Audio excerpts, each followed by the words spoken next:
இந்த வேளையிலே உங்களோடு பகிர்ந்து கொள்ளும்படியா என்னுடைய உள்ளத்தில் எழும்பின காரியம் வேதாகமத்திலே எந்த வசனத்தில் காணப்படுகிறது அப்படின்னா, புதிய ஏற்பாட்டில் 1 யோவான் 4ஆம் அதிகாரம் 18வது வசனம். 1 யோவான் 4:18. அந்த ஒரு வசனத்தை இப்ப நான் வாசிக்க இருக்கிறேன். அதிலிருந்து ஒரு சிறிய அருமையான தகவலை கர்த்தருடைய ஆவியானவர் மெய்யாகவே இந்த நாளுக்கு என்று உங்களுடன் பேசுவார் என்று நான் நம்புகிறேன். அந்த வசனம் என்ன சொல்லுது அப்படின்னா, அன்பிலே பயமில்லை, பூரண அன்பு பயத்தை புறம்பே தள்ளும், பயமானது வேதனை உள்ளது, பயப்படுகிறவன் அன்பில் பூரணப்பட்டவன் அல்ல. அருமையான ஒரு வேத வசனம் பாருங்க. இந்த ஒரு வசனத்துல எத்தனை இடங்களில பயம் பயம் பயம் அப்படிங்கிற வார்த்தை வருகிறத நீங்க பார்க்க முடிகிறதா? ஆமாங்க, பயமானது வேதனை உள்ளது, வேதனை உள்ளது. ரைட்? அந்த ஒரு பாயிண்ட் தான் இந்த நாளில் நம்ம ஃபோக்கஸ் பண்ண போகிறோம். ஏன் தெரியுமா வேதனை உள்ளது? அதனுடைய குணாதிசயமே அப்படிதாங்க. அதனுடைய குணாதிசயம், கேரக்டரிஸ்டிக்ஸ் அப்படின்னு சொல்லுவாங்களே, அந்த பயத்தினுடைய குணாதிசயமே அப்படிதான், வேதனை உள்ளது, வேதனை உள்ளது. இந்த பயம், ஃபியர் அப்படிங்கிற ஒரு காரியம் மாத்திரம் ஒரு மனிதனுடைய வாழ்க்கையில ஆட்கொள்ளுமானால் அவனால எந்த வேலையுமே ஃபோக்கஸ் பண்ணி அவனால செய்யவே முடியாது. பாருங்க, எது எடுத்தாலும் ஐயோ அது அப்படி ஆயிடுமோ, ஐயோ இது இப்படி ஆயிடுமோ, அங்க போனா அவன் இந்த கேள்வி கேட்பானோ, இல்ல இல்ல வேண்டாம் வேண்டாம் அங்க போக வேண்டாம், இங்கேயே வீட்டில் இருக்கிற இடத்திலே இருந்துடுவோம் அப்படிங்கிற மாதிரி இருக்கிற இடத்திலே பயந்தாங்கோலி மாதிரி இருக்கிறவர்களாக ஏராளமானோர் காணப்படுகிறார்கள். ஏன் தெரியுமா? ஒரு மனிதனை வளர விடாதபடிக்கு, ரிஸ்க் எடுக்காதபடிக்கு, அவனை மிகவும் ஒரு குன்றி போகக்கூடிய நிலைமையில அவனை தள்ளுகிறது தான் இந்த ஃபியர், இந்த பயம் என்பது. ஏன்னா அதனுடைய குணாதிசயமே அப்படிதான், அதனுடைய குணாதிசயமே அப்படிதான். பாருங்க, ஆகையினாலதான் இந்த வேதாகமம் முழுவதும் நீங்க வாட்ச் பார்த்தீங்கன்னா ஏராளமான இடங்களில் பிதாவாகிய தேவனும் சரி, புதிய ஏற்பாட்டில் ஆண்டவராகிய இயேசு கிறிஸ்துவும் சரி, பல இடங்களிலே பயப்படாதே பயப்படாதே அப்படிங்கிற வார்த்தையை இருவருமே சொல்லுகிறார்கள். ஏன்னா பிதாவாகிய தேவனுக்கும் தெரியும், ஆண்டவராகிய இயேசு கிறிஸ்துக்கும் தெரியும், ஒரு மனிதனுக்குள்ள இந்த பயம் அப்படிங்கிற ஒரு ஃபேக்டர் காணப்படும் என்றால் அவனால் ஒண்ணுமே செய்ய முடியாதுங்க, ஒண்ணுமே செய்ய முடியாது. ஆகையினால தான் அவனுக்குள்ள ஒரு எம்பவர்மெண்ட் கொடுக்கக்கூடிய விதத்துல பயப்படாதே யாக்கோபே, பயப்படாதே, பயப்படாதே, நீ வெட்கப்படுவதில்லை, நான் உனக்கு கேடகமும் பெரிய பலனுமாயிருக்கிறேன், பயப்படாதே. தானியேலை பார்த்து பயப்படாதே, திடன்கொள் அப்படிங்கிற மாதிரி ஒரு வேர்ட் ஆஃப் எம்பவர்மெண்ட் இயேசு கிறிஸ்துவும் புதிய ஏற்பாட்டில் வாட்ச் பார்த்தீங்கன்னா ஏராளமான இடங்களிலே அந்த வேர்ட் ஆஃப் எம்பவர்மெண்ட் சொல்லுகிறத நீங்க பார்க்கலாம், பிதாவாகிய தேவனும் சொல்லுகிறத பார்க்கலாம். ஆமா, இந்த பயப்படாதே அப்படிங்கிற வார்த்தை it's not the word of encouragement. ஒரு மனிதனை உற்சாகப்படுத்தக்கூடிய விதத்துல சொல்லப்படுகிற வார்த்தை அல்ல. பயப்படாதப்பா, சோர்ந்து போயிட்டியா, பயப்படாதப்பா அப்படின்னு தட்டி கொடுத்து அவனை உற்சாகப்படுத்துகிறதுக்காக சொல்லப்படுகிற வார்த்தை அல்ல. மாறாக it's the word of empowerment, word of empowerment. ஆங்கிலத்தில் எம்பவர்மெண்ட், தமிழ்ல சொன்னா அதிகாரம் அளிக்க கூடிய ஒரு வார்த்தை பயப்படாதே என்பது.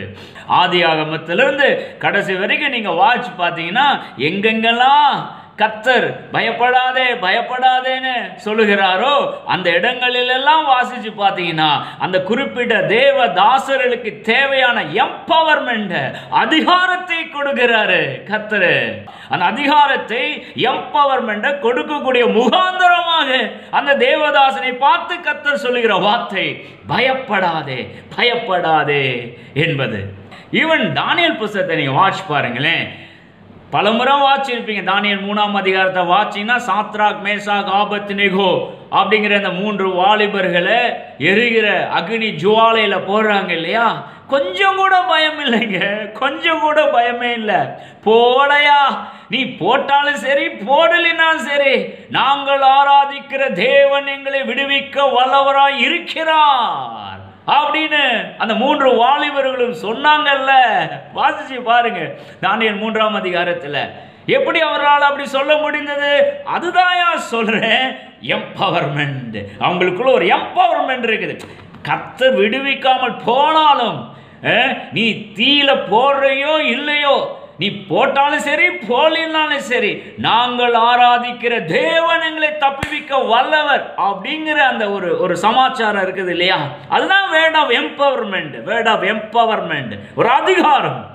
அது உள்ள இருந்ததுனால தான் நீ 7 மடங்கு தீய உயர்த்தினா என்ன, 1000 மடங்கு உயர்த்தினா என்ன, நீ போடு மகனே, அந்த தீ எங்களை ஒன்றும் பண்ண முடியாது அப்படின்னு துணிச்சலோடு அந்த எரிகிற சூளையில தள்ளப்படுவதற்கு தங்களை ஒப்பு கொடுக்கிறாங்க. அந்த எம்பவர்மெண்ட் உள்ள இருக்குது. Word of empowerment. இந்த கோணத்துல தான் நீங்க பயங்கிற ஒரு காரியத்தை புரிந்து கொள்ள வேண்டும், மற்றும் பயப்படாதேங்கிற வார்த்தையை இந்த கோணத்துல தான் நீங்க புரிந்து கொள்ள வேண்டும். இவன் தானியேல் 6ஆம் அதிகாரத்துல போங்க. தரியு ராஜா தானியேலை சிங்க கவியில போடுகிறான். ஏதாவது பயப்பட்டானா தானியேலு? பயப்பட்ட மாதிரியே தெரியலீங்க. நீ போடையா சிங்க கவியில, எத்தனை சிங்கத்தை நான் பார்த்தவன் அப்படிங்கிற மாதிரி போட அனுமதிக்கிறான். தேவ தூதனை கர்த்தர் அந்த சிங்க கபிக்கே அனுப்பி சிங்கங்களின் வாய்களை கட்டி போட்டார் என்று வேதம் சொல்லுகிறது. நீ போடையா, நான்லாம் எதுக்கெல்லாம் பயந்தாங்கோலி அல்ல, நீ போடு பார்த்துக்கலாம் அப்படிங்கிற மாதிரி துணிச்சலோடு தான் சிங்க கவியிலே போடுவதற்கு தன்னை ஒப்பு கொடுக்கிறான். எப்படி அந்த மாதிரி அவனால ஒப்பு கொடுக்க முடிந்தது? அந்த துணிச்சல் எப்படி வந்தது? என்னைக்காச்சும் யோசிச்சு பார்த்துருக்கீங்களா? அதுதான் சொல்றேன், அவனுக்குள் இருக்கிற அந்த வேர்ட் ஆஃப் எம்பவர்மெண்ட். அந்த விதத்தில் அந்த வேர்ட் ஆஃப் எம்பவர்மெண்ட் உங்களுக்குள் காணப்படுகிறதா? கர்த்தர் ஒவ்வொரு முறையும் பயப்படாதேன்னு அப்படி சொல்லி தான் உங்களுக்குள்ள அந்த வேர்ட் ஆஃப் எம்பவர்மெண்ட்டை கொடுக்கணும்னு அர்த்தம் இல்லைங்க, அவசியம் இல்லைங்க. மாறா உங்களுக்குள்ள தேவாதி தேவன் வாசம் பண்ணுகிறாரு. அந்த சராசரங்களையும் படைத்த, வானத்தையும் பூமியையும் படைத்த தேவாதி தேவன் எனக்குள் வாசம் பண்ணுகிறார் அப்படின்னு நீங்க நினைச்சு ஒரு உணர்வு பூர்வமாக அந்த கடவுளை உங்களுக்குள் வைத்து இருந்தீர்கள் என்று சொன்னால், அதுவே உங்களுக்கு தேவையான வேர்ட் ஆஃப் எம்பவர்மெண்டை கொடுக்கக்கூடியதா இருக்கிறது. அது இருந்துச்சுன்னா போதுங்க, இந்த பயம் நம்மளை என்ன பண்ணிடும்? 1 யோவான் 4:18 என்ன வாசிச்சோம் ஆரம்பத்தில்? பயம் வேதனை உள்ளது. ஆமா, அதனுடைய கேரக்டரிஸ்டிக்ஸ் பார்த்தீங்கன்னா அப்படிதான், அதனுடைய குணாதிசயம் அப்படிதான், மறுக்கவில்லை. ஆனால் உங்களுக்குள்ள இந்த வேர்ட் ஆஃப் எம்பவர்மெண்ட் காணப்படுமானா இந்த பயம் ஒண்ணுமே உங்களை பண்ண முடியாது. ஸோ இந்த கோணத்தில் தான் நீங்க இந்த பயம் அப்படிங்கிற ஒரு காரியத்தை புரிந்து கொள்ள வேண்டும். இப்போ இந்த பயம் அப்படிங்கிற இந்த காரியத்துக்குள் இருக்கிற குணாதிசயங்கள் என்ன, கேரக்டரிஸ்டிக்ஸ் என்ன அப்படிங்கிறத ஒரு சில வேத பகுதிகளில் இருந்து உங்களுக்கு காண்பிக்கும்படியா நான் விரும்புகிறேன். ரைட், எல்லாருக்கும் ஃபெமிலியரா தெரிந்த வேத பகுதி தான், ஒன்றும் புதுசு ஒன்றும் இல்லை. ரைட், அந்த வேத பகுதியெல்லாம் நீங்க பார்க்க வேண்டும். பார்க்கும்போது தான் ஓஹோ, இந்த மாதிரியான விளைவுகளை எல்லாம் இந்த பயமானது ஒரு மனிதனுடைய வாழ்க்கையிலே கொண்டு வருமா, அதனாலதான் பயப்படாதப்பா அப்படின்னு கர்த்தர் பல இடங்களில் வேதாகமத்துல சொல்றாரோ அப்படிங்கிற ஒரு காரியம் உங்களுக்கு புரிந்து கொள்ள வாய்ப்பா இருக்கும் என்று நான் நம்புகிறேன். ஓகே, ஸோ இந்த பயத்துக்குள் இருக்கிற குணாதிசயம் என்ன அப்படின்னா, முதல்ல இந்த பயமானது ஒரு மனிதனுக்குள்ள காணப்படும் என்றால் அவனே அறியாம ஒரு விதமான வெட்க உணர்வு, ஷேம், ஒரு வெட்க உணர்வை அவனுக்குள்ள இருந்து வெளியில கொண்டு வரும். பாருங்க, நீங்க வேணா டெஸ்ட் பண்ணி பாருங்களேன். ஒரு சில நேரங்களில் ஒரு விதமான ஒரு கூனி குறுகி போய் ஒரு வெட்கம் அடைந்தவனாக அந்த ஸ்டேட்டஸ்ல ஒரு மனிதன் காணப்படுகிறான் என்று வைத்துக் கொள்வோம். அப்போ அதுக்கு என்ன காரணம் அப்படின்னு யோசிச்சு பார்த்தீங்கன்னா, ஆழமா யோசிச்சு பார்த்தீங்கன்னா நீங்க ஒன்று கண்டுபிடிச்சிடலாம். அவனுக்கே தெரியாத விதத்தில் ஒரு விதமான பயம் அவனுக்குள் ஆட்கொண்டு இருக்கிறது. ஓகே, அந்த பயம் உள்ள இருக்கிறதுனால தான் அவனுக்கே தெரியாம அது வெளியரங்கமாக ஒரு வெட்க உணர்வின் மூலமாக அது தன்னை வெளிப்படுத்தி காண்பிக்கிறது. இந்த பயம் உதாரணம் பார்த்தீங்கன்னா, ஆதாம் ஏவாள் ஆதியாகமம் 3ஆம் அதிகாரத்துக்கு போங்க. ஆதாம் ஏவாள் இருவரையும் ஏதேன் தோட்டத்தில் கர்த்தர் வைக்கிறாரு. இந்த பேக்ரவுண்ட் ஸ்டோரி எல்லாத்துக்கும் நல்லா தெரியும் இல்லையா? எல்லா கனிகளையுமே புசிக்கலாம், ஆனால் நன்மை தீமை அறியத்தக்க கனிகளை புசிக்க கூடாது அப்படின்னு இன்ஸ்ட்ரக்ஷன் சொல்றாரு. ஆனால் அது கேட்கல, கீழ்ப்படியில. ஏவாள் அந்த கனியை பறிக்கிறாள், சாப்பிட்றா, ஆதாமுக்கும் கொடுக்கிறாள், அவனும் சாப்பிட்டு விடுகிறான், பாவம் உள்ளே வந்து விடுகிறது. இதான் பேக்ரவுண்ட் சீன், ரைட்?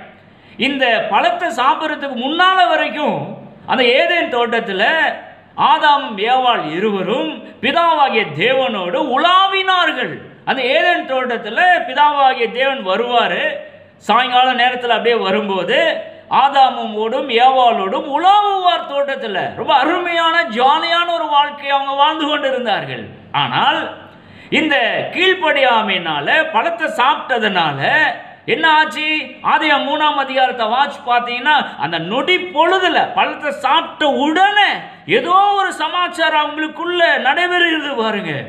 ஓடி போய் ஒரு விருட்சத்துக்குள்ள போய், ஒரு மரத்துக்குள்ள போய் ஒளிந்து கொள்கிறார்கள். ஆதியாகமம் 3ஆம் அதிகாரம் 8வது வசனத்தை வாட்ச் பார்த்தீங்கன்னா தெரியும். தோட்டத்தின் விருட்சங்களுக்குள்ளே ஒளித்து கொண்டார்கள். ஏன் ஒளித்து கொள்ளணும்? ஏன் ஒளித்து கொள்ளணும்? அடுத்த வசனத்தை வாட்ச் பார்த்தீங்கன்னா தெரியும். தாங்கள் நிர்வாணியாய் இருப்பதினால் பயந்து ஒளித்து கொண்டார்கள். தாங்கள் நிர்வாணிகளாய் இருப்பதினால். யார் இவங்களுக்கு சொன்னது நிர்வாணிகள் என்று? அதுக்கு முன்னால வரைக்கும் நல்லா தானே இருந்தாங்க. இவங்க நிர்வாணிகளா இருக்கும் போது தானே பிதாவாகிய தேவன் இவர்களோடு கை கோர்த்து வாக்கிங் போறாரு, ஏதேன் தோட்டத்தில் உலாவுகிறாரு. இப்ப மட்டும் எப்படி தாங்கள் நிர்வாணிகள் அப்படிங்கிற அந்த வெளிப்பாடு எப்படி இவங்களுக்கு வந்தது? இதுதான் அந்த பயம் செய்கிற வேலை. போய் ஒளித்து கொள்ளுகிறார்கள் தோட்டத்தின் விருட்சங்களுக்குள்ள. ஏன்? ஐயோ, தாங்கள் நிர்வாணிகளா இருக்கிறோம், யாராச்சும் பார்த்துட்டா என்ன பண்றது? யாரு பார்க்க போறா? பிதாவாகிய தேவன் ஒருவர் தான் அங்க இருக்கிறாரு. ஏற்கனவே இவருடைய நிர்வாணத்தை நல்லா பார்த்தவர் தானே அவரு தானே இவர்களை உருவாக்கி இருக்கிறாரு. இருக்கிறது தேவன் ஒருவர் தான். அவரு தங்களுடைய நிர்வாணத்தை பார்த்துட்டா என்ன பண்றேன்னு போய் என்ன பண்றேன்னு நினைச்சு விருட்சங்களுக்குள்ள ஒளித்து கொண்டார்கள். நியாயமா அது? தேவன் வர்றாரு, ஆதாமே நீ எங்கே இருக்கிறாய்? ஐயா, எங்களுக்குள்ள ஒரு விதமான பயம் வந்துருச்சு, நாங்க நிர்வாணமா இருக்கிறோம், அதனால விருட்சங்களுக்குள்ள ஒளித்து கொண்டு இருக்கிறோம் எங்களை அப்படின்னு ஒரு ரிப்ளைய சொல்றாங்க அவங்க. ஆதாம் சொல்றான். அப்போ இந்த இடத்துல பயமானது எப்படி தன்னை வெளிப்படுத்தி காண்பிக்கிறது அப்படின்னா, ஒருவித வெட்க உணர்வின் மூலமாக தன்னை வெளிப்படுத்தி காண்பிக்கிறது இல்லையா? எப்படி சொல்றீங்க அப்படின்னா, இதுவரைக்கும் அவங்க நிர்வாணிகளாக தான் இருக்கிறாங்க இல்லையா? ஆனா பழத்தை சாப்பிட்ட உடனே ஐயோ செய்யக்கூடாது செஞ்சிட்டோமோ, கர்த்தர் செய்யக்கூடாதுன்னு சொன்னதை செஞ்சிட்டோமோ அப்படிங்கிற ஒரு பயம் முதல்ல உள்ள வந்துருச்சு. பயம் உள்ள வந்த உடனே ஐயோ நம்ம நிர்வாணிகளா இருக்கிறோமா, ட்ரெஸ் எல்லாம் இல்லாம இருக்கிறோமே, ஐயோ என்ன பண்றது, யாராச்சும் பார்த்துட்டு என்ன பண்றது, போய் எங்கேயாச்சும் மறைந்து கொள்வோம் அப்படின்னு மறைவீடு நோக்கி ஓடுறாங்க. அது அடுத்த ஸ்டெப்பு இல்லையா? மறைவிடத்தை நோக்கி ஏன் ஓடணும்? அது வரைக்கும் நிர்வாணிகளாக இருந்தாங்க. அந்த நிர்வாணத்தை கர்த்தரும் பார்த்துருக்கிறாரு, எல்லாமே பார்த்துருக்கிறாங்க. அப்போ இப்போ மட்டும் ஏன் போய் ஒளியணும்? அதை தான் சொல்றேன், வெட்க உணர்வு. வெட்க உணர்வு. தாங்கள் நிர்வாணியாய் இருப்பதனால் பயந்து ஒளித்து கொண்டார்கள். ஈவன் நீங்க பிராக்டிகலா கூட நீங்க டெஸ்ட் பண்ணி பாருங்களேன். யாராவது ஒருத்தர் உங்கள்கிட்ட பேசிட்டு இருக்கிறாங்க, அவங்க பேசும்போது அவங்க பேசுகிற அந்த தோரணையை கொஞ்சம் அனலைஸ் பண்ணி பாருங்க. ஒரு சில நிமிடங்கள் நீங்க யோசிச்சு பார்க்கணும். அவங்க அப்படியே கூனி குறுகி போய் அப்படியே வெட்கத்தோடு சில காரியங்களை சொல்றாங்கன்னு வச்சுக்கோங்களேன்.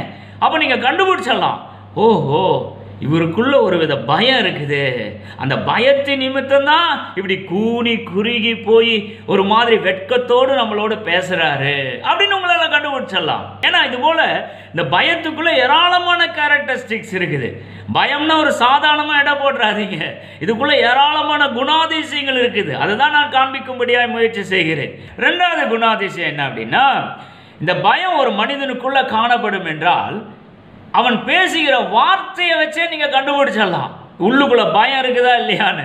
எப்படின்னா, சில நேரங்களில் நம்ம என்ன அவன்கிட்ட கேள்வி கேட்குறோம் அப்படின்னே அவன் புரிந்து கொள்ள மாட்டான். வாய்க்கு வந்தபடி உளருவான் பாருங்க. யார்கிட்ட என்ன பேசுறோன்னே தெரியாது, உளறி கொட்டுவான். அவன் ஒருத்தவன் இது மாதிரி உளறி கொட்டினானா கண்டுபிடிச்சிடலாம், ஆஹா இவனுக்குள்ள பயம் உட்காந்துட்டு இருக்குது, ஃபியர் உட்காந்துட்டு இருக்குது, அதனால தான் இப்படி உளறி கொட்டுறான். என்ன கேள்விக்கு என்ன பதில் சொல்றேனே தெரியாம வாய்க்கு வந்ததை வளர்றான் அப்படின்னு உங்களால கண்டுபிடிச்சிட முடியும். ஏன்னா உள்ள இருக்கிற பயம் பண்ற வேலை அது.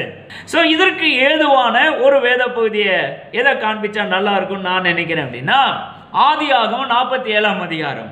ஆதியாகமம் 47ஆம் அதிகாரத்தில் 7-9 வரையிலான வசனங்களை வாட்சி பாருங்க. வாட்சி பார்த்தீங்கன்னா அருமையான ஒரு வேத பகுதி. சில நேரங்கள் அதை வாசிக்கும் போது சிரிப்பாக வரும். என்ன சமாச்சாரம் அப்படின்னா, யோசேப்பு தன்னுடைய தகப்பனார் யாக்கோபை பார்வோனுக்கு முன்னால அரண்மனையில் கொண்டு வந்து நிப்பாட்டி பார்வோனுக்கு தன்னுடைய தகப்பனாரை இன்ட்ரோடியூஸ் பண்ணுகிறார், அறிமுகப்படுத்துகிறார். பார்வோன் இங்க பாருங்க, இவர் தான் என்னுடைய தகப்பனாரு யாக்கோபு அப்படின்னு அறிமுகப்படுத்துகிறார். ரைட்.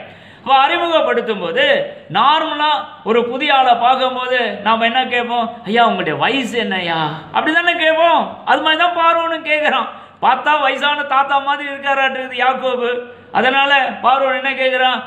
ஐயா உங்களுடைய வயசு என்ன? What is your age? சாதாரண கேள்விதான், சிம்பிள் கொஸ்டின் தான் இல்லையா? அப்போ நீங்களும் நானும் உங்கள்கிட்டையும் என்கிட்ட இது மாதிரி கேள்வி கேட்டால் என்ன பதில் சொல்லுவோம்? என்னுடைய வயசா 100 வயசுங்க அல்லது 90 வயசுங்க அப்படின்னு டான்னு பதில் சொல்லிடுவோம் இல்லையா? ஆனால் அந்த யாக்கோபு அப்படி பதில் சொல்லல பாருங்க, ஒளறி கொட்டுறான், தேவையில்லாத சமாச்சாரத்தை எல்லாம் சொல்றான் பாருங்க. அந்த வார்த்தையை வாசிக்க விரும்புகிறேன். ஆதியாகமம் 47:9 வசனம் வாசி பார்த்தீங்கன்னா, கேட்ட கேள்விக்கு சரியா பதில் சொல்லாம எப்படி சொல்றான் யாக்கோபு? நான் பரதேசியாய் சஞ்சரித்த நாட்கள் 130 வருஷம். யார் இதை கேட்டா உனக்கு? ஏன் இதை சொல்லணும்? சொல்றான், நான் பரதேசியாய் சஞ்சரித்த நாட்கள் 130 வருஷம், என் ஆயுசு நாட்கள் கொஞ்சமும் சஞ்சலமுமாய் உடையது. பரதேசிகளாய் சஞ்சரித்து என் பிதாக்களுடைய ஆயுசு நாட்களுக்கு நான் இன்னும் வந்து எட்டவில்லை. யாரையா இதெல்லாம் உன்கிட்ட கேட்டா உன்னுடைய வயசு என்னையா? 80, 90, 100ன்னு சொல்லிடுவோ? யாரு உன்ட்ட இவ்வளோ டீட்டெயிலாக கேட்டா இல்லையா? ஆனால் கேட்ட கேள்விக்கு சரியா பதில் சொல்லாம எங்கெங்கெல்லாம் சுற்றி வளைச்சு சொல்றான் பாருங்க யாக்கோபு. ஏன் இப்படி சொல்றான்? என்னைக்காச்சும் யோசிச்சு பார்த்துருக்கீங்களா? நீங்கள் யோசிச்சு பார்த்தீங்கன்னா ஒரு காரியத்தை, ஒரு ஃபேக்டரை கண்டுபிடிச்சலாம். ஏன்னா பார்வோனுடைய அரண்மனை இது இல்லையா? யோசேப்பு யாக்கோபுக்கு முன்னாலேயே அங்கே போயாச்சு. பார்வோனோடு நல்லா பரிச்சயம் பட்டவன் இந்த ஜோசேப்பு. அவனுக்கு பிரச்சனை கிடையாது. ஆனால் முதோ அந்த அரண்மனைக்குள்ள காலடி எடுத்து வைக்கிறான் யோசேப்புடைய தகப்பனார் யாக்கோபு. பிரம்மாண்டமாக இருக்கும் அந்த அரண்மனை இல்லையா? அரண்மனைனா அப்படி தானே இருந்தாகணும். அப்போ அந்த சிங்காசனத்தில் பார்வோன் உட்காந்துட்டு இருக்கிறான். இவனுக்கு ஒருவேளை கை காலெல்லாம் அப்படியே உதறி இருக்குன்னு நினைக்கிறேன். பயம், உள்ளுக்குள்ள பயம். அதான் காண்பிக்க முடியாது விரும்புகிறேன். இந்த பயம் உள்ள வருது. அப்படியே அந்த யாக்கோபு அப்படியே 2-3 பேர் அழைச்சிட்டு போயிட்டு இருப்பாங்கன்னு நினைக்கிறேன். அந்த அரண்மனைக்குள்ள சிங்காசனத்தில் உட்கார்ந்துருக்கிற பார்வோனுக்கு முன்னால கொண்டு போய் நிப்பாட்டி இருப்பாங்க. கையும் ஓடி இருக்காது, காலும் ஓடி இருக்காது. இந்த சூழல்ல தான் பார்வோன் கேள்வி கேட்டிருப்பாங்க, வாட் இஸ் யுவர் ஏஜ்? உன் வயசு என்ன அப்படின்னு சொல்லிட்டு. அப்போ அந்த சர்க்கம்ஸ்டான்சஸ், சூழ்நிலையானது இவனுக்குள்ள ஒரு வித பயத்தை நிச்சயமாய் கொடுத்திருக்க வேண்டும் பாருங்க. அதனால தான் நேரடியாக கேட்ட கேள்விக்கு டான்னு பதில் சொல்லாம சுத்தி வளைச்சு சொல்றான். ஆகவே தான் சற்று நேரத்துக்கு முன்னால் நான் சொன்னது போல ஒரு மனிதன் பேசுகிற பொழுது நீங்க அவன் பேசுகிற வார்த்தையை கூர்ந்து கவனிச்சீங்கனாலே தெரியும் எப்படி தெளிவா பேசுறானா அல்லது ஒளறி கொட்டுறானா அப்படின்னு நீங்க கூர்ந்து கவனிங்க. ஒளறி கொட்டினானா ஏராளமான காரணிகள் அதுக்கு காணப்படலாம். அதுல ஒன்னாவது ஃபேக்டர் என்னவாகவும் இருக்கலாம்னா உள்ளுக்குள்ள உட்கார்ந்துட்டு இருக்கிற பயமானது இந்த விதத்துல தன்னை வெளியரங்கமாக வெளிப்படுத்தி காண்பிக்கிறது.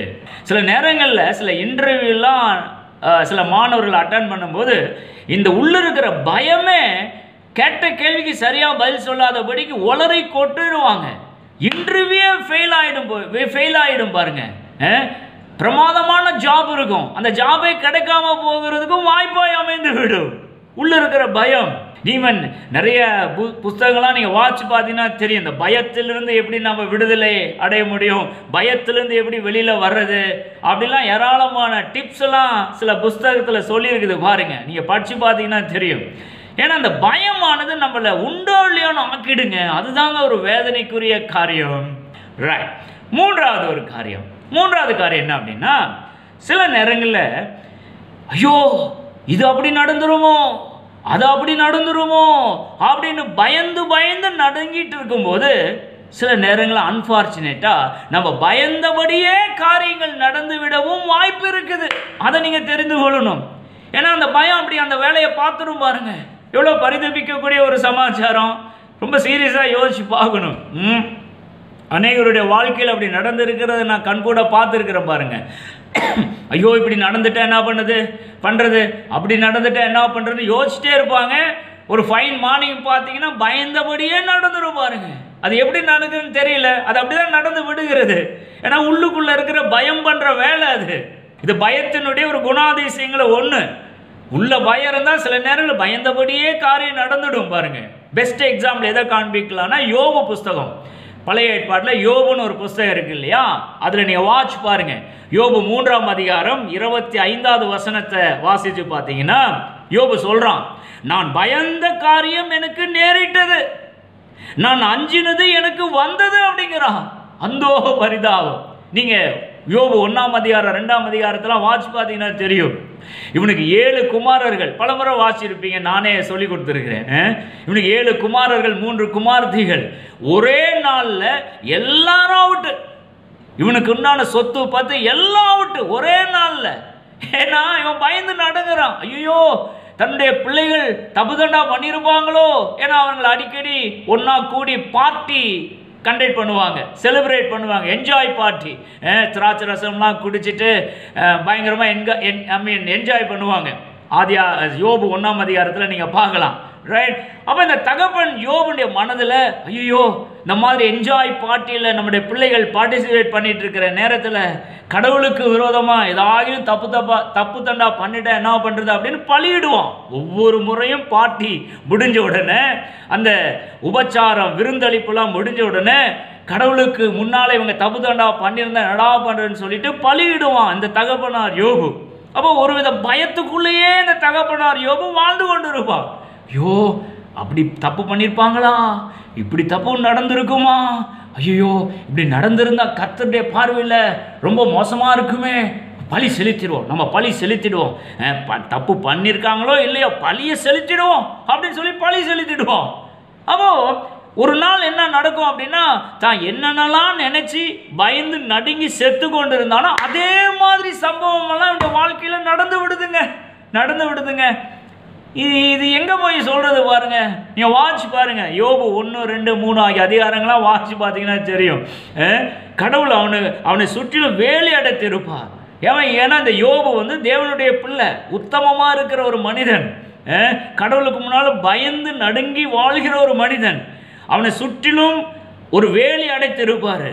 யாரு? கர்த்தர். ஆனா இவனுக்குள்ள இந்த பயங்கர ஒரு சுபாவம் இருக்கிறதுனால பிசாசானவன் எளிதா இவனுக்குள்ள ஊடுருவி வருவதற்கு வாய்ப்பாய் அமைந்து விடுகிறது. இவனே வாய்ப்பை தந்து விடுகிறான் பிசாசானவனுக்கு. என்ன நடக்கிறது வாட்ச் பார்த்தீங்கன்னா தெரியும். கர்த்தர் அருமையா அற்புதமா ஒரு வேலை அடைத்து இருக்கிறார், வேலை அடைத்து பாதுகாக்கிறார்.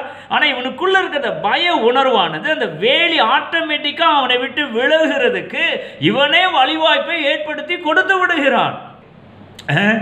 அப்போ ஒரு ஃபைன் மார்னிங் பார்த்தீங்கன்னா இவனுக்கு உண்டான எல்லாமே இவனை விட்டு போயிடும். 7 குமாரர்கள் 3 குமாரர்கள் எல்லாம் சேர்த்து போயிடுவாங்க. அவனுக்கு உண்டான பொருள்கள், ஒட்டகங்கள், விலங்கினங்கள் எல்லாம் அழிந்து போயிடும். ஒன்றும் இல்லாத ஆளா ஆயிடுவான் பாருங்க. அப்போ ஏன் இப்படி நடந்தது கொஞ்சம் யோசிச்சு பார்த்தீங்கன்னா, பயம் பண்ற வேலை அது, பயம் பண்ற வேலை. அதான் ஏற்கனவே சொன்னேன், ஐயோ இப்படி நடந்துடுமோ அப்படி நடந்துடுமோ அப்படின்னு பயந்து நடுங்குனா பயந்தபடியே காரியங்கள் நடந்து விட்டது இந்த யோபுவினுடைய வாழ்க்கையில. அந்தோ பரிதாபம். ரைட். அப்போ இது ஏன் இப்படி நடக்குன்னு ஒரு கேள்வி கேட்டீங்கன்னா என்ன தெரியுமா பதில்? பயம் அப்படிங்கிற அந்த காரியத்துக்குள்ள இருக்கிற ஒரு கேரக்டரிஸ்டிக், அது அதனுடைய குணாதிசயம், அது அதனுடைய வேலையை காண்பிக்கிறது பாருங்க. இது ஏன் இப்படி, ஏன் அதை அப்படி கேள்வி கேட்க முடியாது. அது அப்படிதான், அதுல இருக்கிற ஒரு குணாதிசயம், அது அப்படிதான் நம்ம புரிந்து கொள்ள முடியும்.